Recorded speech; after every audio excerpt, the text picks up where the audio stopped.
So, I find this whole Dragon Age thing to be fascinating for a lot of different reasons.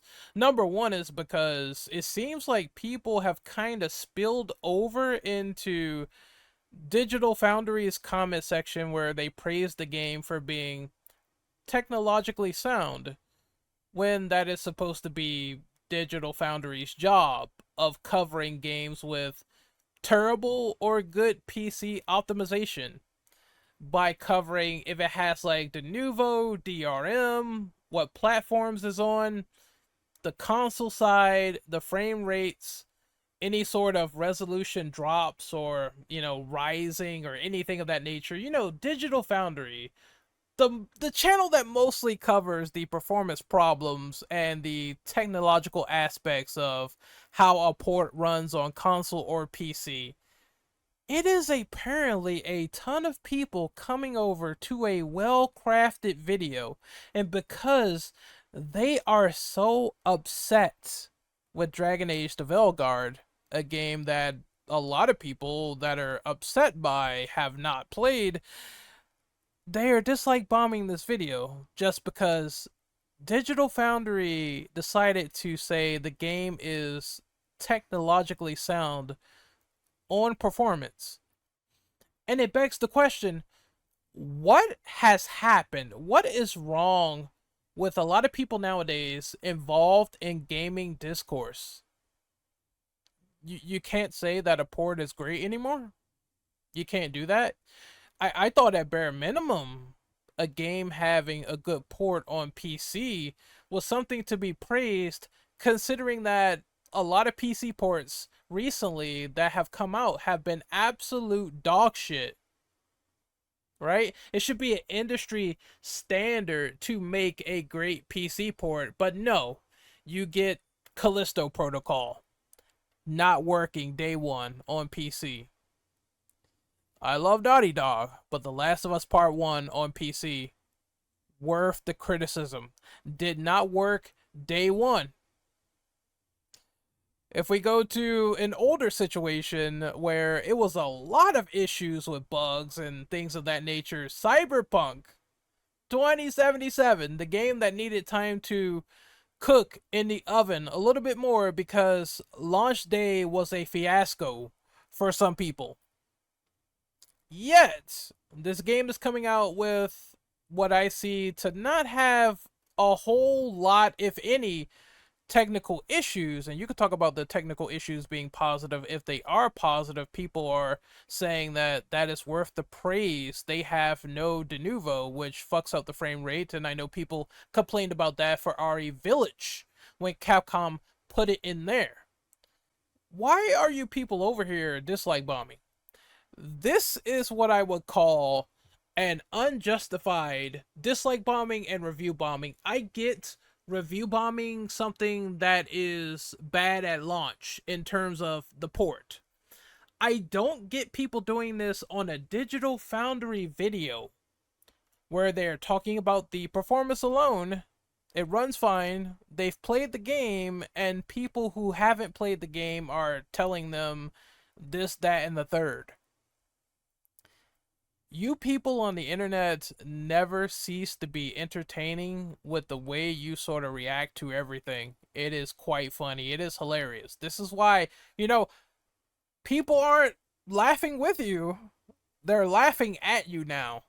This is quite honestly, and I'm not going to sugarcoat it. If you don't like it, well, that's too bad, but this is the most monstrous level of salt I think I ever seen.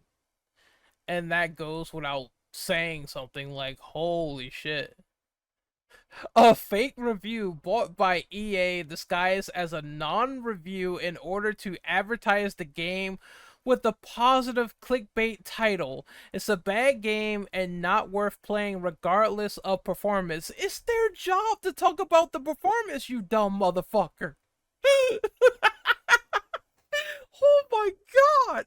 Like, this is the most saltiest fucking comment I think I ever seen in my entire life. Now, You need your echo chambers and hive minds to tell you what to do, because you can't talk about the performance of a game being good. You can't be multi-layered. You can't be nuanced in a review.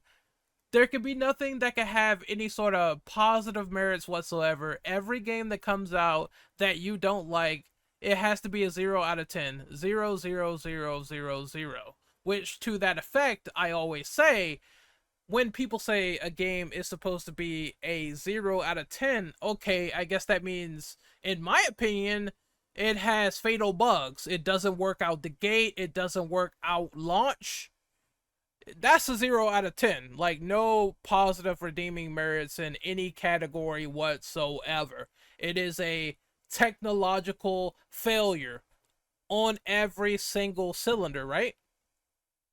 And then you have people that say a game is a 10 out of 10, flawless, no issues at all. And there's like a level, maybe there's a character, maybe there's a portion of the game that goes on for way too long. No game is perfect. So nothing is really like 10 out of 10 levels. Maybe it's like a game that is so good on most cylinders that the problem becomes I have to find something to nitpick. Maybe there's like 2 or 3 flaws. Otherwise, the game is still masterful in a lot of areas. It's not perfect, but it is done the best that it possibly can be.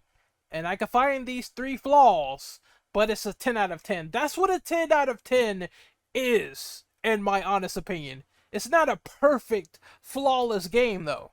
But this dude is ranting about play a quality game like Baldur's Gate 3 if you care about identity politics. Motherfucker, Baldur's Gate 3 has like characters that are either I swear that game has like diverse characters, like characters that are either gay or whatever. I swear that game has like all that shit in it. And you were co-signing, this has to be a troll comment, you were co-signing, I swear Baldur's Gate 3 has identity politics. Guess what, motherfucker, a lot of games, a lot of media you consume has a political side to it, whether it's seen, unseen, whether it's subtle. I don't know what to tell you. This is insanity to me. And I don't think this is the type of video to come over here and grift on if they're only talking about the technical performance and stuff like that. It's just something that you don't do, but people do it anyway. Uh brother, brother. The unintelligence of the internet is astounding to me, and this is why I make fun of it. But I think folks should learn this is not a traditional review. And if someone likes a game that you don't like, who gives a shit? Who cares?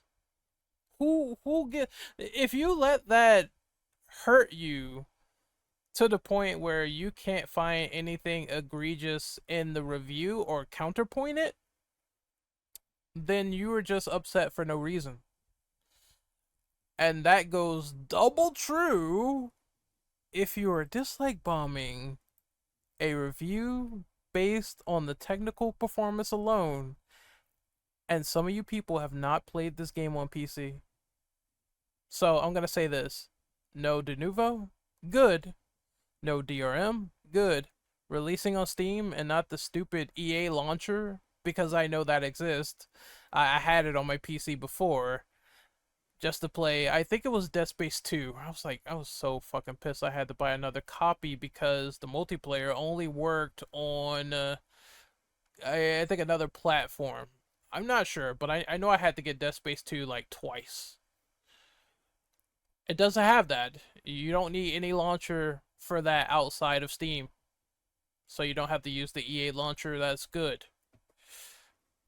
I don't know why people can't be nuanced these days. It's quite puzzling. It's quite interesting. But unfortunately, this is what happens when you live in some hive mind. You have to come over here and cause a ruckus in the comments of Digital Foundry.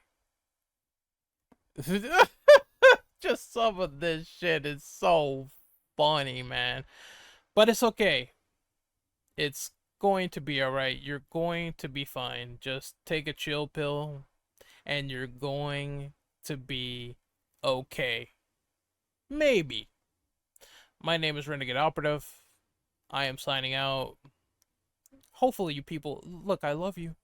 Have a good time in the comments. Look, you need some love. You need a hug, alright? This is absurd. And we need to stop review bombing a game based on the technical performance alone where you know nothing about it and treating that as justified. That is an unjustified perspective, honestly. Let's aim that at the bad PC ports, the bad launches, the stuff like Helldivers putting in a PSN login on PC players. Unexpected, pants down. Yeah, let's keep it at that and not at this. I'll see you guys next time. Later.